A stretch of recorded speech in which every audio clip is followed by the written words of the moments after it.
Donald Trump का ये बड़ा ऐलान, जहां अभी ईरान से जंग जारी रहेगी और 2 से 3 हफ्ते तक ईरान पर भीषण हमले। आपको बता दें, ईरान में बहुत सफल ऑपरेशन का दावा डोनाल्ड ट्रंप ने किया है। दुनिया में हमारी सेना सबसे ताकतवर है। क्या कहा डोनाल्ड ट्रंप ने, एक एक बात आपको सुनाएं। उससे पहले इस संबोधन में कही गई सबसे बड़ी बात, और ये ईरान जंग जारी रहेगी और 2 से 3 हफ्तों तक ईरान पर भीषण हमले होंगे। तो अपनी स्पीच में कई महत्वपूर्ण बिंदुओं पर बातचीत की है। अमेरिकी राष्ट्रपति डोनाल्ड ट्रंप ने ईरान परमाणु बॉम्ब बनाना चाहता है, ये भी ट्रंप ने कहा। हमने ईरान को परमाणु बॉम्ब बनाने से रोका, ईरान को एटमी हथियार बनाने नहीं देंगे। ईरान खतरनाक मिसाइल बनाना चाहता था। तो डोनाल्ड ट्रंप ने इस बयान में बहुत बड़ी बातें कह दी हैं। हालांकि इन बयानों के आधार पर आने वाले वक्त में डोनाल्ड ट्रंप का अगला कदम क्या होगा, इसको लेकर एक्सपर्ट से सवाल करेंगे। उससे पहले जल्द आपको इंफॉर्मेशन वॉल पर डिटेल जानकारी देते हैं डोनाल्ड ट्रंप की तरफ से कही गई बड़ी बातें, क्योंकि ये हम युद्ध खत्म करने के बहुत करीब है। बड़ी बात डोनाल्ड ट्रंप की तरफ से कही गई और कि दुनिया ने ऐसी जीत नहीं देखी होगी। हालांकि ट्रंप ने दावा कर दिया है कि ईरान के कट्टरपंथी रिजीम को खत्म वो कर चुके हैं, नेवी और एयरफोर्स नष्ट हो चुकी है, इतिहास में दुश्मन को कभी ऐसा नुकसान नहीं हुआ। प्रगति। इसके अलावा सिर्फ ईरान की नौसेना और वायुसेना खत्म हो चुकी है, यह दावा भी अमेरिकी राष्ट्रपति डोनाल्ड ट्रंप ने किया। ईरान के सारे बड़े नेता मारे गए हैं, सत्ता बदल दी है, जो उनके ऑब्जेक्टिव थे उसको लेकर उन्होंने ये बात कही है। ईरान की सेना हमारे कंट्रोल में है, ये भी उन्होंने इस दौरान कहा। लेकिन एक और सबसे बड़ी बात, ईरान कभी परमाणु बॉम्ब नहीं बना पाएगा। इस बयान में कही गई वो सबसे बड़ी बात, जहां साफ है कि डोनाल्ड ट्रंप कह रहे हैं कि ईरान की परमाणु क्षमता को नष्ट करने में वो कामयाब रहे हैं और ईरान की मिसाइल फैक्ट्रीज भी बर्बाद कर चुके हैं। ईरान ने अपने 45,000 लोगों को मारा है और डोनाल्ड ट्रंप ने कहा कि ईरान को अपनी गलती की सजा मिली है। लेकिन इस बीच आपको बता दें, डोनाल्ड ट्रंप जो दावा कर रहे हैं उसको लेकर एक और बड़ी खबर है, जहां ईरान में यूएस की अब तक के सबसे सफल ऑपरेशन का डोनाल्ड ट्रंप ने दावा किया है। अमेरिका ने पहले भी कई जंग लड़ी हैं, पहले विश्व युद्ध में 1 साल 7 महीने तक जंग, और आपको बता दें ये डोनाल्ड ट्रंप की तरफ से अभी चलाए गए ऑपरेशन के बाद दावा किया गया कि ये यूएस का अब तक का सबसे सफल ऑपरेशन। तो अपनी जीत को लेकर भी कई बड़ी बातें डोनाल्ड ट्रंप ने कही है। उन्होंने कहा कि जंग अभी खत्म नहीं होगी, ये बड़ी बात है। उन्होंने कहा कि जंग अभी चलने वाली है और ऑपरेशन एपिक फ्यूरी जारी रहेगा। 2 से 3 हफ्ते में ईरान पर भीषण हमला करने वाले हैं। ईरान ने अपने 45,000 नागरिकों को मारा है, ये बात भी इस दरमियान डोनाल्ड ट्रंप ने कही है। अपनी जीत को लेकर भी कहा, न्यूक्लियर वेपन को लेकर भी कहा, और सबसे बड़ी बात कि जंग अभी जारी रहेगी। डोनाल्ड ट्रंप की तरफ से किए गए दावे आपने सुने। कुछ और बड़ी बातें आपके सामने रखें उससे पहले बता दें, मेजर जनरल एसपीएस थाना सर, डिफेंस एक्सपर्ट स्टूडियो में इस वक्त हमें ज्वाइन कर चुके हैं और फॉरेन मामलों के जानकार प्रोफेसर अमिताभ सिंह भी इस वक्त हमारे साथ हैं। और इस बीच आपको बता दें, विभूति झा रिपब्लिकन पार्टी की सदस्य अमेरिका से हमें ज्वाइन कर चुके हैं और साथ ही मेरे सहयोगी मनीष झा भी इस वक्त हमारे साथ हैं। सबसे पहले विभूति झा जी, सवाल आपसे उस लिहाज से कि क्या वाकई डोनाल्ड ट्रंप बाइडेन एडमिनिस्ट्रेशन की कमजोरियों के आधार पर कन्विंस करने में कामयाब रहे कि उनकी लीडरशिप ज्यादा स्ट्रांग है? क्योंकि इस संदेश के जरिए, इस भाषण के जरिए बड़ा मैसेज जस्टिफाई करते हुए भी साफ नजर आया कि यह ऑपरेशन क्यों जरूरी था।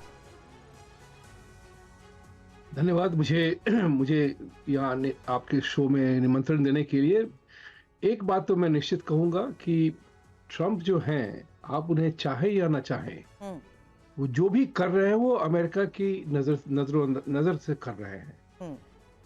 अमेरिका के बहुत सारे राष्ट्रपति पहले हो चुके हैं जिन्होंने ये दावा किया था कि ईरान को न्यूक्लियर वेपन नहीं होना चाहिए, लेकिन कभी भी किसी ने कुछ किया नहीं। और बाइडेन के जमाने में तो और भी बहुत ही कमजोरी आ गई थी। अब ये सवाल है, दुनिया जाने अपनी तरफ से कि वेदर ईरान के पास न्यूक्लियर हो या ना हो, उनके ऊपर क्या असर पड़ेगा। लेकिन जो देश पब्लिकली ऐलान कर रहा है डेथ टू अमेरिका, आप समझेंगे कि अमेरिका उसका कोई प्रत्युत्तर ना दे? आप कहेंगे तो अमेरिका कायर है, बेवकूफ है, अमेरिका ने ऐसा क्यों नहीं किया? तो जब जो देश ओपनली खुलेआम धमकी दे रहा है कि डेथ टू अमेरिका, इजराइल तो छोटी मोटी But हरकत we है can't वहां rule पे। out the fact, sir, कि America is the bigger threat. America Donald को ट्रंप का उन्होंने विरोध हो ओपनली रहा है। थ्रेट किया। हम इस बात को रूल आउट नहीं कर सकते कि अमेरिका खुद किस तरीके से इस सिचुएशन में वल्नरेबल हो चुका है, ना सिर्फ अमेरिका में बल्कि इस युद्ध में मिडिल ईस्ट के हालात की वजह से भी। इसीलिए इसे आप बिल्कुल सही कह रही हैं। मैं इसी बात को कहना चाहता हूं कि ईरान का जो है, ट्रंप ने अपने पहले टर्म में, जी। अगर आपको याद होगा तो उन्होंने ये भी कहा था कि हम मिडिल ईस्ट की समस्याओं को क्यों सुलझाने जाते हैं, क्योंकि वो ऐसा क्षेत्र है जो हजारों साल से अपनी ट्राइबल वॉर लड़े जा रहे हैं।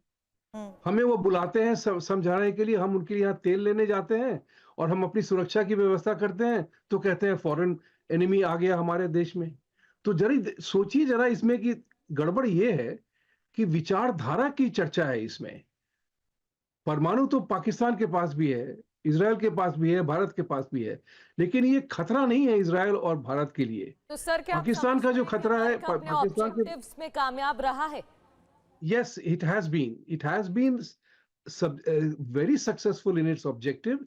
यही उनका विचार था कि इतना घमासान ईरान पे हमला करो कि उसकी रीढ़ टूट जाए। सर, लेकिन जैसे एक ऑपरेशन जून में भी उन्होंने चलाया कहा गया था, अब मार्च में चले इस ऑपरेशन के आधार पर अगर ये मान लिया जाए कि अमेरिका अपने ऑब्जेक्टिव को हासिल कर चुका है, तो सवाल अभी भी यही है कि क्या वाकई ईरान की परमाणु क्षमता को आप पूरी तरह खत्म कर पाए हैं? क्योंकि इससे पहले जून में चले ऑपरेशन में भी न्यूक्लियर साइट्स को निशाना बनाया गया था। अब डोनाल्ड ट्रंप ने आज भी कई मुद्दों पर चुप्पी साधी। ये एक और सबसे बड़ा सवाल खड़ा करती है। आपके पास आती हूं सर, क्योंकि मुश्तबा पर कुछ नहीं बोले हैं डोनाल्ड ट्रंप और नेटो देशों से नाराजगी पर भी उनकी चुप्पी बड़े सवाल खड़े करती है। हालांकि ग्राउंड ऑपरेशन पर भी कुछ नहीं बोले डोनाल्ड ट्रंप।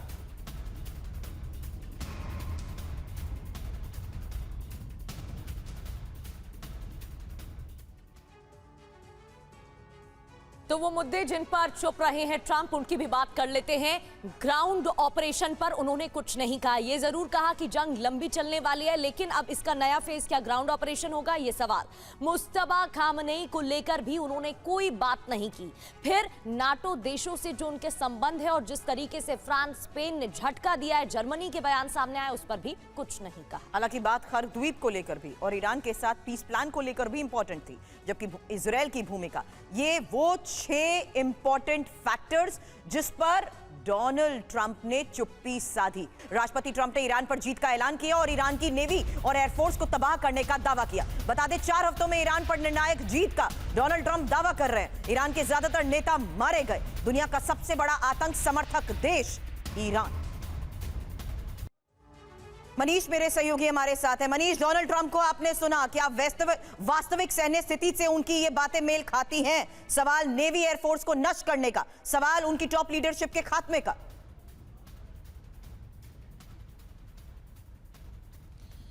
बिल्कुल, देखिए, तेल अवीव में मौजूद रहकर पहली बात तो मैं ये समझ रहा हूँ कि इजराइल के प्रधानमंत्री बेंजामिन नेतन्याहू इस वक्त, जबकि अब सुबह होने वाली है, लेकिन वो चैन की नींद सो रहे होंगे, क्योंकि इससे बढ़िया खबर उनके लिए तो कुछ हो ही नहीं सकता है कि अमेरिका ने, प्रेसिडेंट ट्रंप ने ये ऐलान किया है कि जंग जारी रहेगी और अगले 2-3 हफ्ते तक तो इसी तरह से हमले होते रहेंगे। यही तो प्रधानमंत्री नेतन्याहू, इजराइल की सरकार और इजराइल की सेना चाहती थी।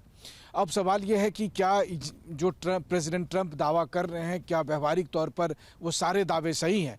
तो बात इतनी सी है कि 32 दिन बाद भी ईरान की तरफ से इजराइल पर 2000 किलोमीटर दूर जिस तरीके से हमले हो रहे हैं, पिछले 24 घंटे में 15 बार से अधिक हमले हो रहे हैं, तो अगर वहाँ पर एयरफोर्स ख़त्म हो गई है तो ये मिसाइल कहाँ से आ रहे हैं? अगर वहाँ मिसाइल सिटी में मिसाइल ख़त्म हो गए या मिसाइल लॉन्चर ख़त्म हो गए तो फिर कैसे ईरान 2000 किलोमीटर दूर इजराइल पर हमले कर पा रहा है?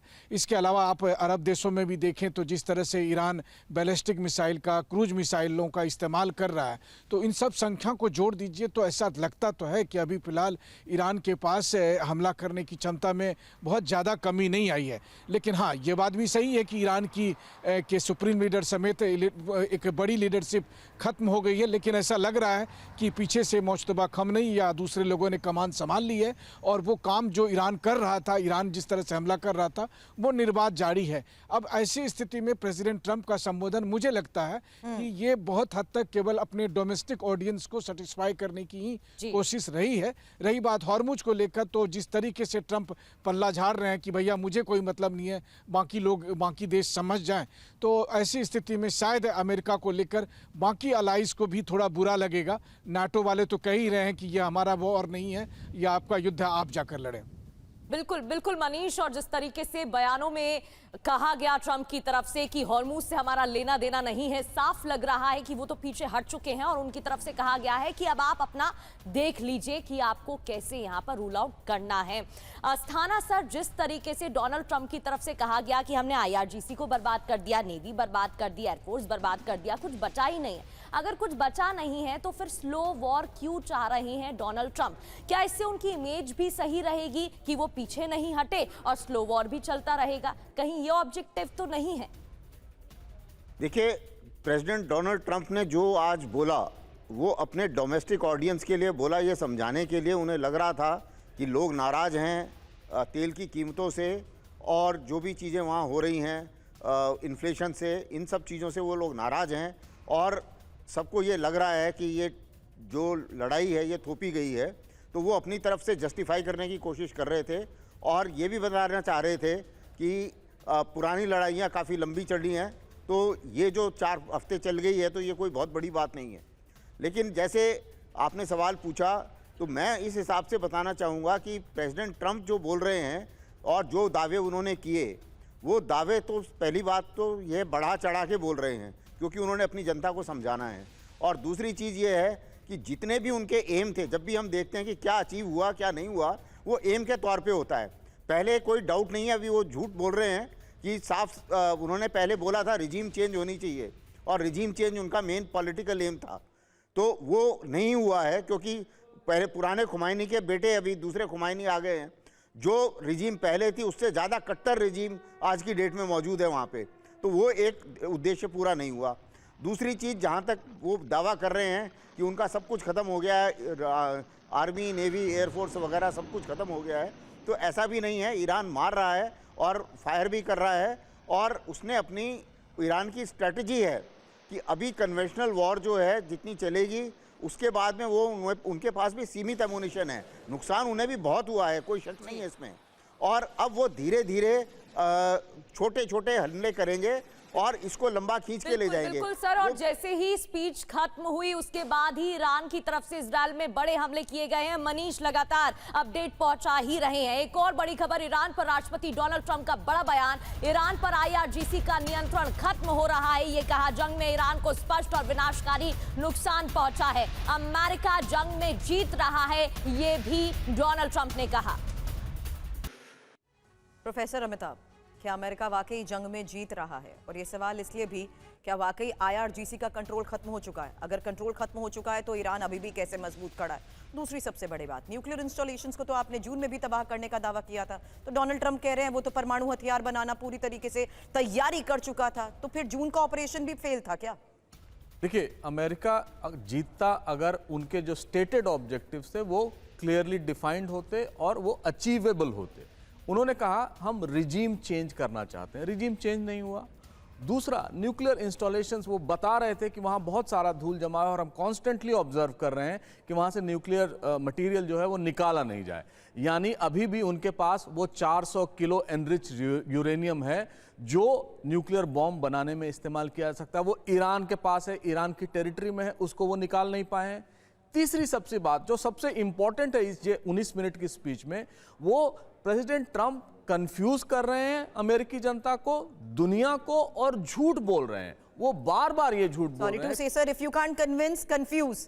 बिल्कुल, और वही हमेशा वो करते भी आए, यहां पर भी वही कर रहे हैं। देखिए, एक चीज उन्होंने, अब तक तो बात हुई उन्होंने क्या कहा, और अब मैं बताऊंगा उनसे अपेक्षाएं क्या थी। पहली अपेक्षा थी कि वो बताएं कि ईरान के साथ जो वॉर हो रहा है, जो उन्होंने पहले 3 दिन का और फिर बाद में 10 दिन का ब्रेक दिया उनके सिविलियन इंस्टॉलेशंस के, उनके बातचीत का, वो वार्ताओं का स्टेट क्या है, वो आगे चलेंगी कि नहीं, ईरान उनकी बात मानने को तैयार है कि नहीं। दूसरा, वो बार बार ये कह रहे हैं 2-3 सप्ताह चलेगी, और वो साथ साथ ये भी कह रहे हैं कि फर्स्ट वर्ल्ड वॉर इतना दिन चला, सेकेंड वर्ल्ड वॉर इतना दिन चला, वियतनाम वॉर 19 साल चला, तो ये कितने दिन चलाएंगे, यानी कंटिन्यूड क्या एंगेजमेंट रहेगा ईरान के साथ।